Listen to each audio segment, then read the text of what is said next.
ہر آدمی جو ہے وہ اللہ کریم کی تابعداری میں ہے. تابعداری میں اس طرح ہے کہ کوئی انسان گھوڑا نہیں بن سکتا. اب انسان ہونے کی مہر لگا دی اللہ کریم نے کہ ہم انسان ہی رہیں گے, تابعداری تو ہوگی نا.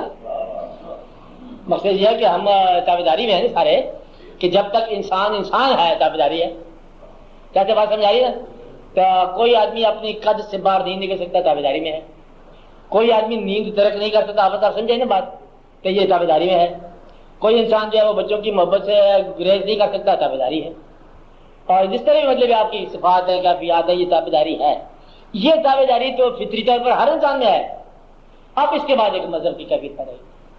فطری طور پر ہر آدمی جو ہے اپنی ضرورت کا مرید ہے, فطری طور پر ضرورت کا غلام ہے, یا مجبوریوں کے محتاط ہے. فطری طور پر مجبوریاں فطری ہوں, مجبوریاں دنیاوی ہوں, سماجی ہوں, معاشرتی ہوں, چاہے سیاسی بھی ہوں, کیا فرق پڑتا ہے؟ مجبوری جو مجبوری جو ہے وہ بے بس کرتی ہے. ایک تو بے بسی لگی ہوئی ہے مجبوریوں کی آپ کو. آپ میری بات سمجھ رہے ہیں نا؟ مجبوری کون سی ہے؟ نیند آئے گی تو سوئیں گے آپ, تلاش کر رہا, بستر تلاش کر رہا ہے, کیا ہو گیا؟ کہتے ہیں بڑی مصیبت بن گئی. کیا مصیبت بن گئی؟ نیند آ گئی. تو پھر آپ تلاش کر رہا ہے کھانا, کیا ہو گیا کہ بھوک لگی, یہ مجبوری ہے. اس طرح کی چیزیں تلاش کرتا پھرتا ہے مجبوریوں میں. پھر کبھی چڑیا کو دیکھا آپ نے, وہ چڑیا ڈھونڈتی ڈھونڈتی ایک تنکا تلاش کر رہی ہے. تنکا کس لیے بھائی؟ کہتے اس سے آشیانہ بنیں گے تو وہ انڈے دینے کا موسم آ گیا. مطلب یہ کہ ان کی اپنی مجبوری ہے.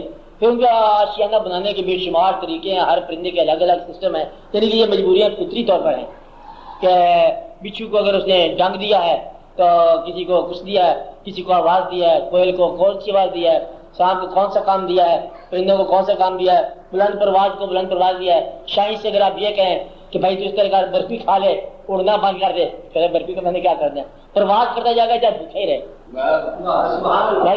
کیونکہ اس کو پرواز اس کی فطرت ہے. تو شیر سے کہا جائے کہ تو گھاس کھا لے تو 10 روپئے بھی ساتھ دیں گے, کہتا ہے نہ کھاؤں گا تو گوشت کھاؤں گا ورنہ کچھ نہیں کھاؤں گا. مطلب یہ مجبوریاں ہیں. اب آتے ہیں یہ زندگی کی مجبوریوں کو پہچاننا, یہ نفس کی پہچان ہے. آپ آتے ہیں یہ نفس کی پہچان ہے کہ کون سا انسان کس مقام پر جسم کے تقاضے, جسم کا نا روح اور مادہ کے امتزاج, جسم کے تقاضوں سے کیسے بے بس ہو گیا. جسم کے تقاضے میں فطری محبت بھی ہے, ماں باپ کی محبت بھی ہے, اولاد کی محبت بھی ہے, کھانا بھی ہے, ضرورت بھی ہے, مکان بنانا بھی ہے, شادیاں بھی ہے. یہ سارے کا سارا کاروبار یہ ہے فطری, اور یہ سارا نفسانی. آپ کو بات سمجھے نا؟ اب جتنا کاروبار سیکولر لا مذہب دنیا کا سارا کارخانہ جو ہے نا, یہ سارا عرفان نفس ہے, جس میں اسپیس کو دریافت کرنا, چاند پر جانا. میری بات سمجھ آ رہی ہے؟ چاند پر جانا, سائنس کو دریافت کرنا, زمین کی پہنائیوں میں جانا, یہ ساری باٹنی, زوالوجی, سائنسز, جتنی سوشل سائنسز, جو آپ کی نفسیات ہے, فلسفہ ہے, وجودیت ہے, موجودیت ہے, سارے کا سارا نفس. اس میں کوئی کسی کا حوالے کی ضرورت کو نہیں ہے. کوئی مفکر کسی نے کیا کہہ دیا, یہ نفس ہے, عرفان نفس. انسانی ذہن کی رفتار ہر رفتار سے زیادہ ہے, ہر رفتار سے زیادہ ہے. کہ ابھی ابھی میں سوچ رہا تھا کہ ایفل ٹاور کہاں ہے, پھر میں نے کہا چل چھوڑو, آپ یہ بتاؤ تاج محل کہاں ہے. ایفل ٹاور کدھر, تاج محل کدھر, منٹ نہیں لگا ذہن کو, تو ذہن وہاں چلا گیا, پھر ذہن جہاں چلا گیا. یعنی کہ پہلے پیرس چلا گیا, پھر آگرہ چلا گیا.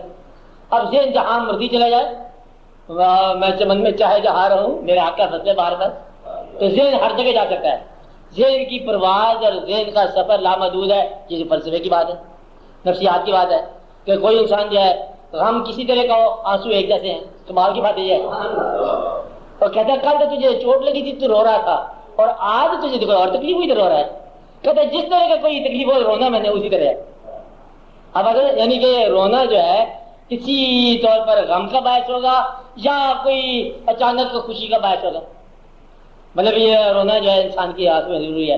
اور مذہب والے ہوں یا لا مذہب ہوں, سب کی آنکھ میں آنسو یکساں ہوں گے, اور روتے ہوئے شکل تھوڑی سی یاد رہ جاتی تھی. یہ سارا نفس ہے. بات سمجھ, یہ نفس ہے. اور کیا لگانا یہ نفس ہے, دوڑنا نفس ہے, آرام کرنا نفس ہے, کسی کے ساتھ نیکی کرنے کی فطری خواہش, بدی کرنے کی فطری خواہش, شہر چھوڑنے کی خواہش, شہر بسانے کی خواہش, سفر کرنے کی خواہش, مقیم رہنے کی خواہش, سارا یہ نفس ہے. یہ زمین کا کارخانہ جتنا سجایا گیا نا, یہ سارا نفس ہے. آپ بات سمجھ رہے ہیں نا؟ سمجھ بات. اب اس کے بعد آیا تو دیکھو بھائی نفس تو ہے ہی صحیح، تو ایک بات ذرا اس کو چھوڑو کمبینیشن کو، کبھی کبھی ذرا روح کے ساتھ زیادہ خیال رکھو۔ تو پھر انہوں نے کیا کام کیا، جسم کو لاغر کر کے دیکھا، جسم کو لاغر کیا کہ گھوڑا اگر نہ ہو تو کیا وہ سوار چل بھی سکتا ہے یا سوار ہی لگڑا ہے؟ تو پھر انہوں نے جسم کو لاغر کیا تو سوار دیکھا تو مضبوط تھا۔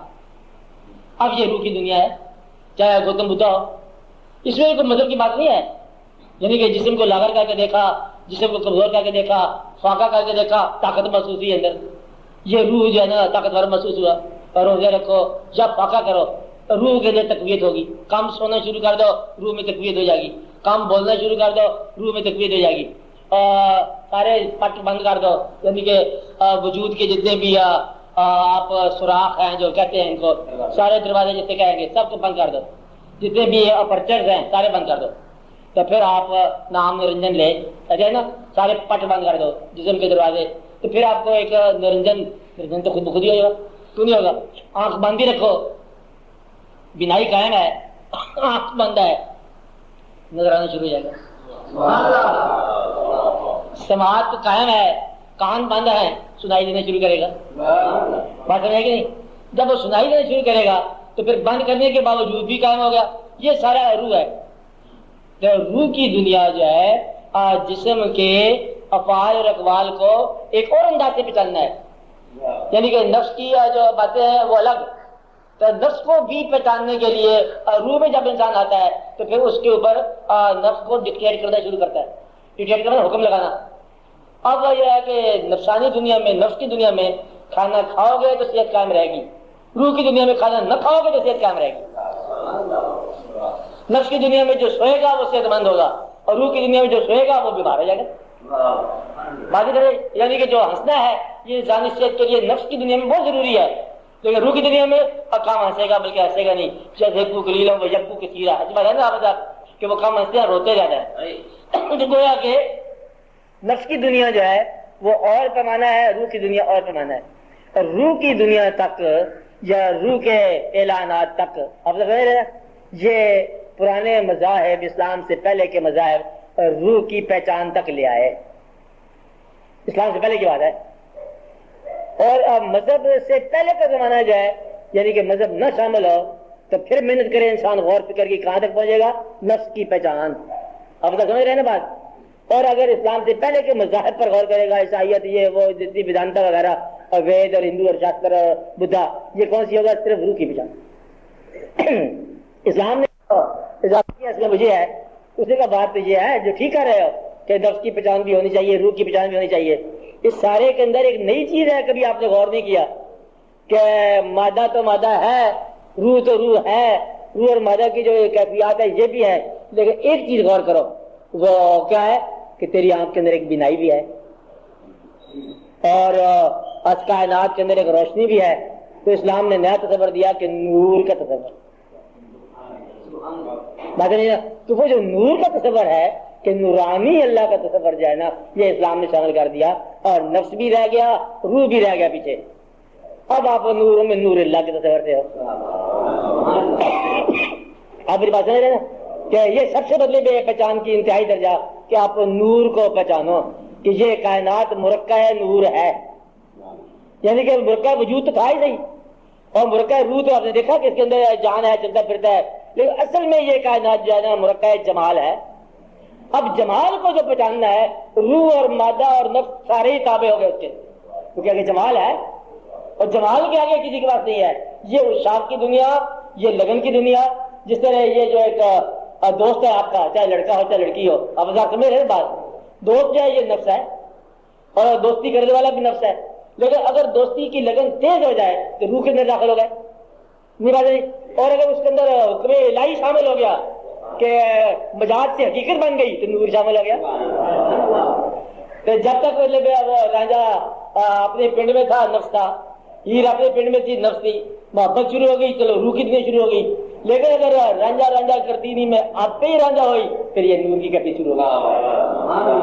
نہیں تو گویا کہ نور کی کیفیت جہاں شروع ہوتی ہے وہاں مقام اور ہو جاتا ہے، وہ فنا بھی پیچھے تو بقا بھی پیچھے، نہیں بات ہے؟